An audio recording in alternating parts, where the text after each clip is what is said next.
Michael, on est de retour, mais cette fois-ci, c'est toi qui as le mic. C'est toi le DJ. Tantôt, on riait parce que on a dit, c'est la première fois, dans le fond, que tu te ramasses dans un rôle d'intervieweur dans un podcast. Et bien voilà, ça va être une première. C'est une première pour moi de me faire interviewer dans mon propre podcast. Puis ça va être la première fois pour toi à poser des questions, so let's do it. Super. Alors, juste une petite question de rien pour commencer. Peux-tu décrire le mécanisme d'expérience? Good question. Le mécanisme d'expérience, c'est, dans le fond, je vais essayer de le faire à l'oral, parce que c'est quand même quelque chose de visuel. Il y a beaucoup de gens visuels, donc je vais essayer de paint a picture.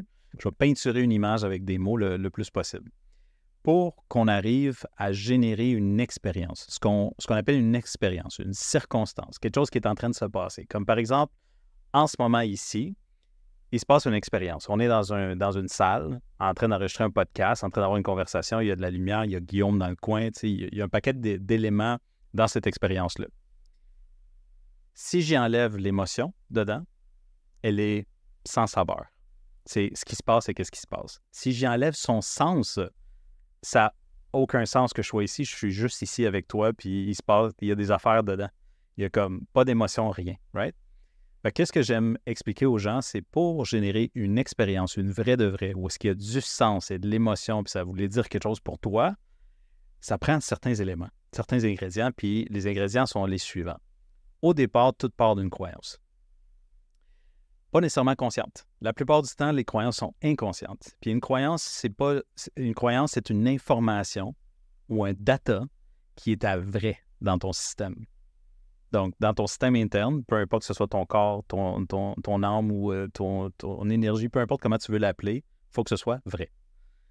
À partir du moment où c'est vrai, tu vas avoir des perceptions. Tu vas rentrer du data par rapport à tes sens. Tes 5 sens ou tes 6 sens si jamais tu es plus aiguisé, là, ou 8 sens si jamais tu es ultra sensible. Mais tu vas recevoir du data, du son, de l'image, ainsi de suite, qui vont te dire qu'est-ce qui est en train de se passer devant toi.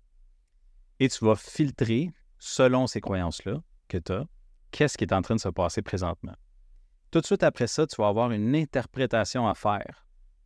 Cette interprétation-là va te donner la dualité du moment parce que, comme tu l'avais dit dans notre rencontre d'avant, où moi je te posais des questions, on utilise un cerveau qui est binaire. Donc, il y a deux côtés. Il y a toujours deux côtés, puis il y a deux perspectives que je peux observer. On est quand même dans le monde du 3D. OK? Fait qu'il y a un côté, il y a un autre côté, puis je l'observe. Ce qu'on appelle le triangle avec un œil dedans. dans le mysticisme. Donc, l'interprétation, habituellement, va être inconsciente. Donc, si tu as été programmé ou conditionné par la société, ta famille, tes amis, tes expériences, tes traumas, à penser que c'est négatif, tu vas interpréter négativement à peu près tout ce qui va se passer dans ta vie. Tu vas t'aller dans le négatif. Ou tu peux t'aller dans le positif si tu as été justement déconditionné à penser positivement à ce que tout est un avantage et que le monde est constamment en train de faire ce que tu veux qu'il fasse. OK? Fait que allons pas dans le positif, tout de suite, allons dans le normal qui est le négatif actuellement. Je perçois qu'il se passe quelque chose, je l'interprète de façon négative. Tout de suite après ça, j'ai une réaction émotionnelle. Ma réaction émotionnelle est cohérente à 100% avec mon interprétation, elle va être négative. Comment je vais savoir qu'elle est négative? Très, très simple. Je n'ai même pas besoin de catégoriser l'émotion, j'ai juste besoin de ressentir physiquement, j'ai-tu une contraction dans mon corps ou pas. Puis habituellement, tu vas avoir une contraction, soit dans ton cœur, soit dans ton gut, mais très, très souvent dans le gut, dans les intestins, tu vas sentir c'est pas le fun, ça, ce feeling-là, c'est absolument pas le fun. Une contraction, tu vas sentir, c'est pas le fun. Point. Simple. Pas obligé de mettre un nom dessus. Et là, ton cerveau va se mettre à créer des pensées cohérentes avec ce feeling-là qui va dire « Tabarnak, ça me tente pas d'ici. Pourquoi est-ce de merde de jugement? » Puis tu vas te mettre à générer des scénarios catastrophes ou des scénarios qui sont absolument pas vrais, puis tu vas les croire. Absolument. Et là, tu vas passer à l'action.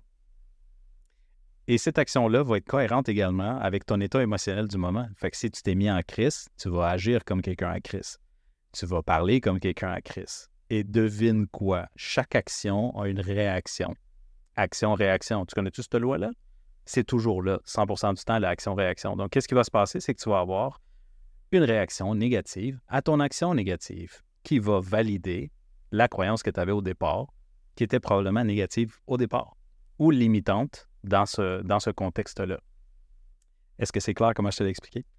C'est tellement clair et je t'avoue que je suis touché parce que je peux dire que le 95 de ce que tu viens juste de dire est exactement la meilleure que je le voyais, mais il y a comme un 5% que tu as enrichi pour m'aider à avoir un autre niveau d'expertise, un autre niveau de savoir là-dessus. Nice. Et merci. Ah, ça me fait plaisir. C'est cool parce que les 5%, c'est tout le temps dans les détails. Quand tu vas dans le mastery ou quand tu essaies de maîtriser un sujet ou maîtriser un outil quelconque, moi, je vois ça comme un outil en mécanique en passant. Fait que je le sais, je le comprends, je l'éduque, j'éduque les gens pour qu'ils puissent comprendre. Mais si tu ne veux pas l'utiliser, utilise-le pas. Il y a une autre nuance aussi, ça se passe à la vitesse de la lumière, ce process-là. Donc, si tu ne le comprends pas, tu vas le subir au lieu de l'utiliser constamment comme moi, je l'utilise constamment. Donc, moi, il est intégré, il est toujours à on sur moi et sur les autres. Donc, à chaque fois que je vois quelqu'un devant moi, il passe au filtre de ce mécanisme-là. C'est pour ça que je parle de soul-jutsu. Tu ne veux pas être avec moi sur un tatami, là.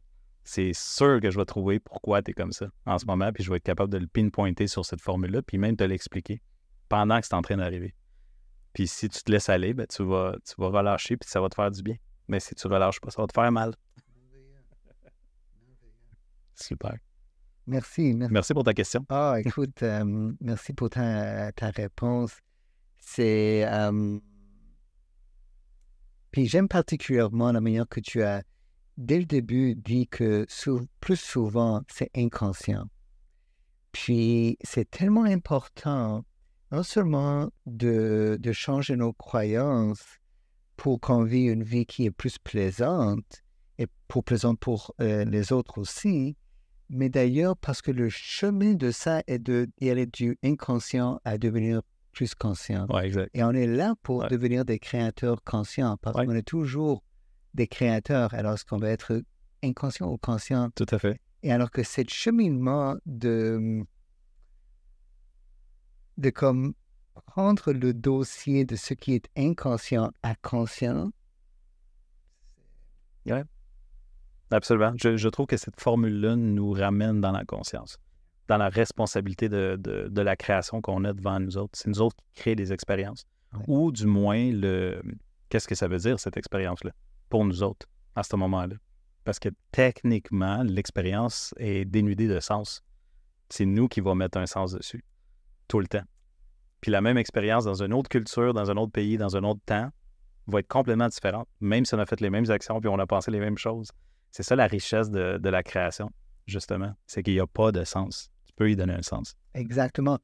Du perspective divine, il n'y a aucun sens. Oui, exact.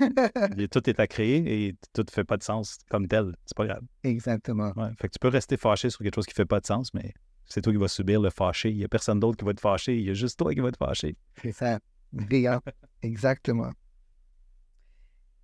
Et alors comment est-ce qu'on reconnaît pour mitiger et éventuellement éliminer l'auto-sabotage? L'auto-sabotage. Mais je vais commencer par une définition. Qu'est-ce que c'est que l'auto-sabotage?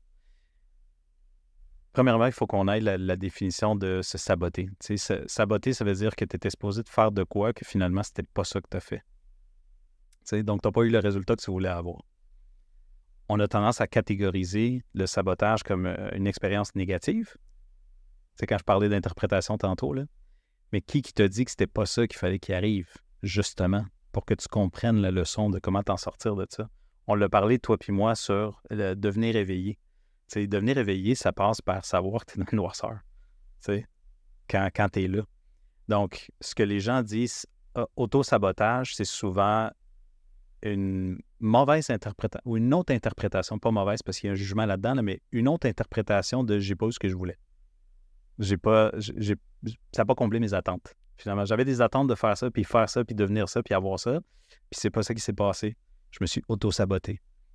Moi, je pense que non. Je pense que justement, tu as découvert d'autres parties de toi, tu as découvert d'autres limitations que tu avais à ce moment-là dans le chemin. Puis c'est la richesse que tu viens de découvrir là. Si tu l'acceptes, tu viens de découvrir que tu avais d'autres affaires à travailler puis d'autres connaissances à sortir de ça. Tu vois, ça, c'est une interprétation positive de la même chose. Et c'est rare. Ça, c'est quelque chose que souvent je sens que je suis différent des autres parce que je vois les choses exactement comme ça. Et souvent, le monde, ils vont vouloir éviter tout ce qui est déplaisant Ouais. et le catégoriser comme quelque chose que tu as fait comme erreur, quelque chose. Alors que, encore une fois, j'adore cette réponse. Merci beaucoup. Là, ça me fait plaisir. Oui, ça résonne beaucoup avec moi. Cool. Oui. Et alors, comment mais de pouvoir quand même mitiger des expériences, parce qu'il y a quelque chose de circulaire avec ça. Ouais. C'est comme circulaire. Alors que comment est-ce qu'on peut sortir de cette cercle et rentrer dans une autre cercle? Ouais, Une autre cercle, tout à fait. mais une autre cercle. Comment est-ce qu'on peut, disons, vraiment apprendre dans le temps, mais pas juste avec la réalisation, mais avec aussi des gestes. Oui, absolument. Pour répondre à cette question-là de cette façon-là, la réponse que je vais te donner, c'est la réponse à peu près la plupart des affaires qui nous limitent, dont l'auto-sabotage. OK? Moi, je commence par l'être. L'être, c'est qui tu es à ce moment-là. Est-ce que tu es une personne qui s'aime pas? Est-ce que pour te donner un exemple, quand tu t'aimes, tu as tendance à pas te bloquer. Tu as tendance à pas te saboter. Tu as tendance à rendre ça plus facile. Tu as tendance à aller plus vite, et ainsi de suite. Donc, si tu utilises l'amour, tu vas avoir un accélérateur. Si tu utilises les blocages, comme par exemple le non-amour, ou quelque chose qui va bloquer cet amour-là de soi, comme par exemple je ne suis pas bon, je ne suis pas riche, je ne suis pas là où est-ce que je devrais être, je ne fais pas tout ça là, va freiner justement ton activité. Ça va te mettre dans un état justement compatible avec l'auto-sabotage. Parce que tu vas créer l'expérience d'auto-sabotage. Comme j'avais dit tantôt dans la formule, ce que tu as comme expérience est 100% cohérente avec la croyance du départ.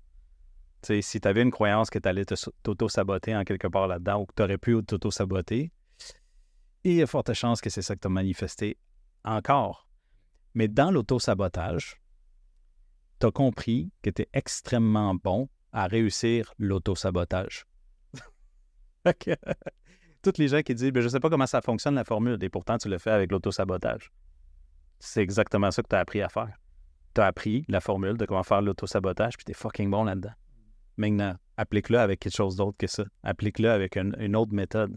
Fait que comment tu vas faire ça? Change des croyances, parce que c'est juste des décisions, c'est juste des définitions de qu'est-ce que c'est. Interprète tes affaires différemment, puis essaye de les interpréter. Pas essaye, mais interprète-les positifs. Regarde, penche-toi du côté positif tout le temps. Fais-le manuellement et non pas automatiquement. Force-toi à rentrer dans le positif. C'est une question de temps que ça ne fera plus de sens pour toi de t'en aller du côté négatif puis t'auto-saboter, parce que tu vas comprendre que c'est plus le chemin que tu veux prendre. C'est plus l'auto-sabotage. T'es plus bon dans l'auto-sabotage, t'es bon dans la réussite. Puis c'était le même process. Exactement le même. Fait que ça prend pas plus d'énergie réussir que pas réussir. Dans le faire, c'est différent. Dans l'expérience de l'illusion de faire, ça prend des efforts focalisés, dans une certaine direction pour avoir ce qu'on veut avoir. Mais l'être n'a absolument pas rapport avec le avoir, ni avec le faire. C'est des décisions. Puis ce qui est le fun de ça, le pouvoir de ça, c'est quand tu prends une décision, tu changes les croyances. 100%. Merci. Merci beaucoup. Prochaine question. Comment est-ce que tu vois les addictions et comment est-ce qu'on peut les reconnaître comme étant des addictions et comment est-ce qu'on peut les changer? Oui. Je ne suis pas un expert dans la matière des addictions. Je ne me suis pas trop penché dessus, mais qu'est-ce que je veux te donner mon addiction à moi? Je rentre facilement dans une addiction avec le sucre. Des bonbons, des choses comme ça. Mais je sors facilement de l'addiction du sucre également. J'ai l'impression que... non, pas j'ai l'impression. Je le sais qu'il y a une partie du cerveau qui gère les addictions, puis il y a des gens qui ne sont pas addicts à grand-chose, puis il y a des gens qui tombent très deep à l'intérieur de l'addiction, de façon physiologique. Le mental derrière ça, puis la croyance derrière ça, ce que j'ai remarqué, c'est que plus qu'une personne est aimée et plus qu'une personne s'aime, moins elle a tendance à utiliser des systèmes de compensation pour aller chercher l'amour. Ça, je l'ai observé facilement beaucoup de fois. Donc, à partir du moment où la personne se permet d'avoir une estime personnelle élevée, avoir plus d'amour propre, elle commence à aimer plus les gens, elle commence à être en relation plus deep avec les gens, puis là, tout d'un coup, les addictions ont tendance à diminuer. Fait qu'on n'est pas obligé de travailler sur le cerveau tant que ça. Le cerveau va s'adapter à ce que le mindset est en train de lui dire. Donc, le physique va suivre le mental. T'sais, donc, le non-physique est par-dessus le physique également dans ce sens-là. C'est vice-versa. Là. Les deux impactent les deux, mais on s'entend que c'est mind over matter. Oui. C'est rarement matter over mind. Le matter est esclave. Ouais. Je me rappelle quand j'avais peut-être 20 ou 22 ans, puis je faisais des push-ups. Et dans le temps, je faisais beaucoup de push-ups. Et rendu au point que je ne pouvais plus faire une autre push-up, j'avais une amie qui m'a tiré vers le haut pour que je fasse des négatifs, les centriques. Ouais. Et je ne sais pas, j'ai fait une quantité fou de push-up excentriques, comme négatifs. Et le moment que lui, il a dit, oui, mais c'est impossible, il y a une accumulation d'acide lactique. Et puis il a dit quelque chose comme ça. C'est là où, une ou deux, puis j'étais fini. Ouais. Parce que t'as accumulé ton acide lactique direct là. C'est ça. Voilà. Parce que du coup, mon corps, mon mental est décidé, je ne peux plus, ou ça ne fait pas du sens, ou c'est pas possible. Donc le corps, il va le suivre. Ouais. Mais le moment que je pensais que, excentrique, c'est rien. Et je pouvais en faire et en faire. Oui, exactement. On l'a entendu souvent, celle-là, que Pourquoi est-ce que la personne a fait quelque chose d'extraordinaire, puis tu lui poses la question, puis la réponse plate arrive, je ne savais pas que je ne pouvais pas le faire. Et là, je l'ai fait. Puis là, tout le monde qui se cassait la tête avec leur cerveau de comment je vais le faire vient d'avoir quelqu'un qui le fait sans savoir comment. Oui. Là, tu es comme, shit. Je me suis bloqué avec une croyance, moi, là, qu'il fallait que je sache tout avant de partir, puis oh shit. Oui. Oh. Et là-dedans, il y a aussi, peut-être que c'est aussi une canalisation d'un talent qu'il a thésaurisé dans une autre vie. Oui, c'est ça. Mais tu vois, ça, il n'y a pas beaucoup de monde qui croit nécessairement. Les gens qui ont fait un travail spirituel vont croire justement à l'incarnation et tout ça. Mais il y a des gens qui, pour eux, c'est pas dans les croyances, donc ils ne peuvent pas utiliser l'information que tu viens de mentionner. Oui, et ça, je comprends très bien. Ouais. Pour moi, je ne peux pas donner cette expérience. Je peux mettre la personne dans une situation où c'est dans la reine de possibilités, mais est-ce qu'il va prendre la balle puis va courir? C'est beau. Ça, c'est un choix. Exact. Mais ce que je vais dire, c'est un moment que quelqu'un a eu vraiment une expérience d'une vie antérieure, a vraiment eu cette expérience, ça sort de croyance et ça rentre dans le niveau de certitude. Ouais. Et c'est ça que je souhaite pour beaucoup de monde. C'est drôle, mais moi, tu sais, le langage, des fois, il change le sens des mots. Tu avais mentionné le mot souvenir, alors qu'en anglais, c'est remembering. Oui. Puis c'est deux concepts complètement différents. On utilise un pour l'autre en français, mais c'est pas le même concept. Le concept, justement, de souvenir, c'est une connexion vers une information. Le remembering, ça peut être carrément, je reconnecte avec le savoir que j'ai déjà. Oui. Donc, c'est comme par exemple les personnes qui naissent. Puis ça, on l'a vu dans plein de cas extrêmes, comme par exemple un enfant de 7 ans qui joue du Mozart, mais il n'a jamais joué de leçon de piano. Il se connecte à quoi comme information? Ouais. Fait que, en ce moment, on met ça dans le royaume du métaphysique, du mystique et de l'inconnu. Toi puis moi, on sait que non, ça c'est mécanique, puis c'est normal. Ça arrive, puis ça arrive de plus en plus. C'est ça. Avec le niveau de conscience collectif. Fait que c'est excitant et en même temps borderline plate pour toi puis moi. Ouais. Mais ceux qui ne savent pas ça, c'est une belle découverte de savoir que tu peux te souvenir de choses que tu n'as jamais appris. Oui, absolument. Et ce que je trouve que c'est vraiment le fun le fun en très bon français, d'enseigner des stages au Québec, c'est qu'on peut des fois utiliser un mot en français, mais de le remplacer en anglais aussi, parce que quand ça fait plus de sens et ça va nous avancer. Alors que remembering, c'est réellement de se remember, un membre. Remembrer. Remembrer. Et qu'est-ce que ça, c'est réellement? C'est de se défragmenter. Parce qu'on est avec les vies, avec les mêmes vies qu'on a eues, puis d'ailleurs, les autochtones, ils ont beaucoup ça dans leur tradition chamanique, c'est de soul retrieval, retrouvailles d'âme, mais c'est de se défragmenter parce que tout ce qui est fragmenté est moins cohérent. Et tout ce qui est défragmenté est plus cohérent et plus capable de pénétrer dans la vie. Oui, absolument. Oui. Good stuff. Oui. Comme prochaine question. Comment est-ce que tu vois les prochaines années, les prochains mois et les prochaines années pour l'humanité se déballer? De façon parapluie. Oui, je vais aller très, très générique. Dans mon monde à moi, dans mon univers, pas dans le multivers, mais dans mon univers, les choses s'en vont de plus en plus positives. De plus en plus faciles, de plus en plus conscientes, de plus en plus ouvertes, claires, joyeuses, le fun, expansive,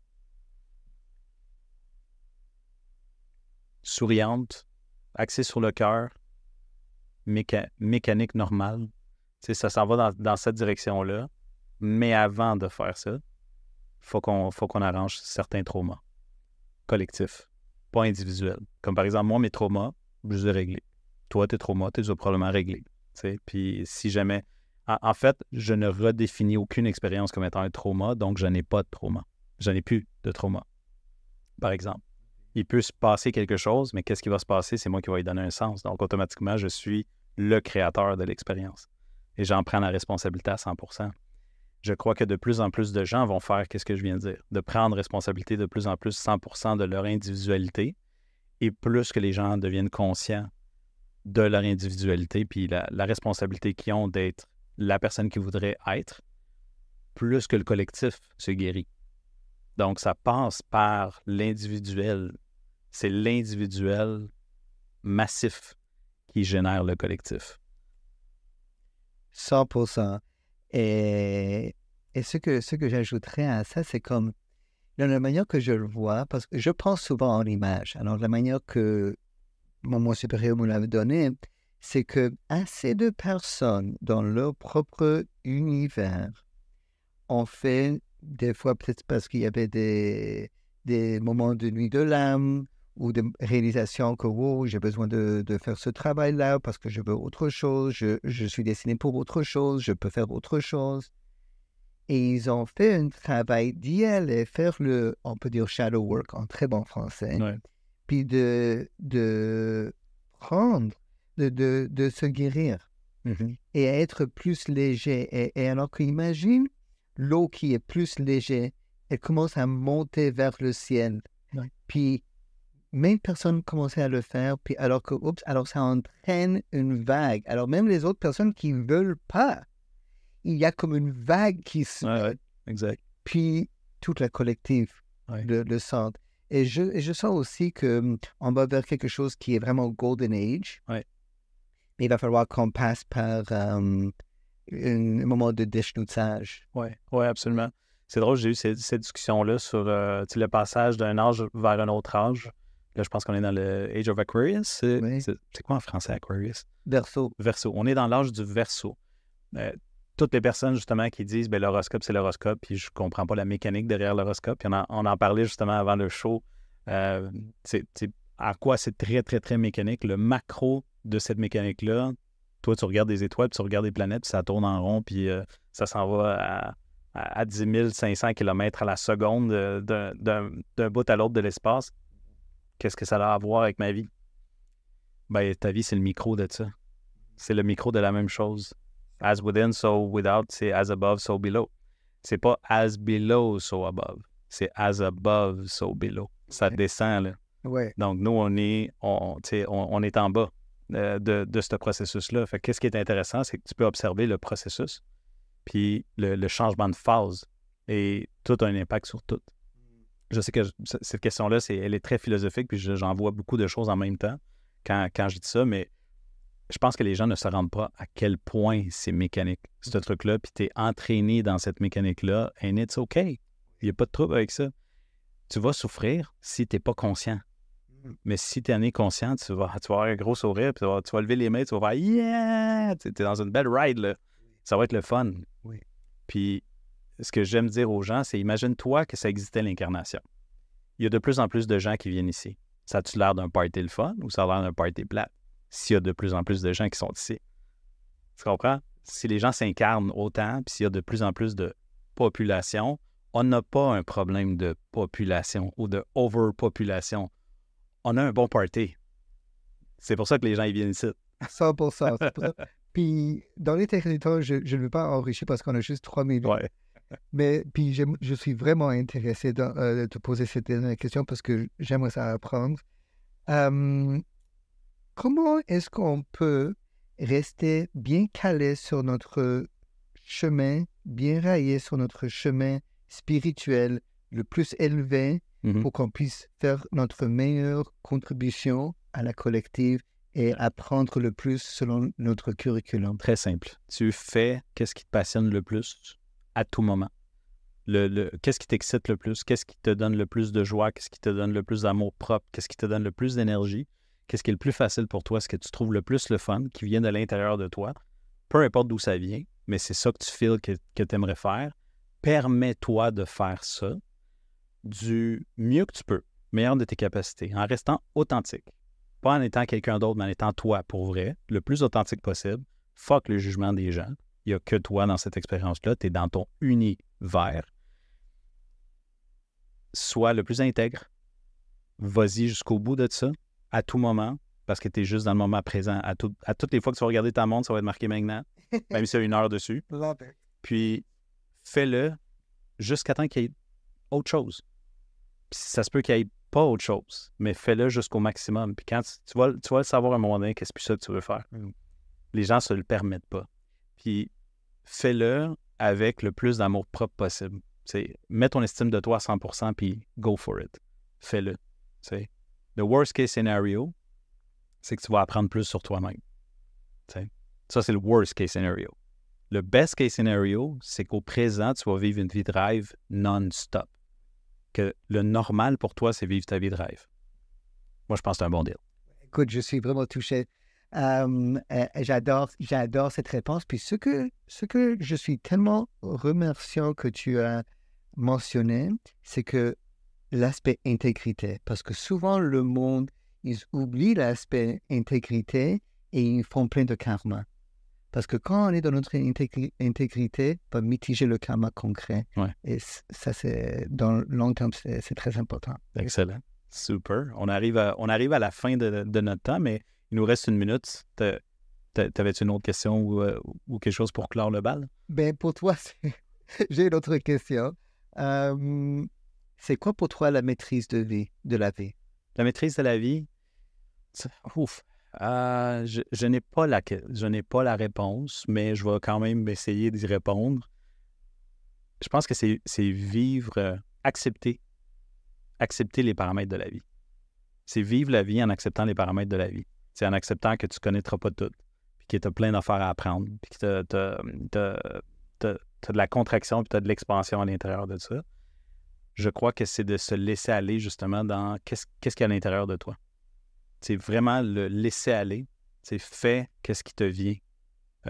Même si des fois, ça ne fait pas de sens. Beautiful. Merci. Ça fait plaisir. Merci d'avoir été là, Michael.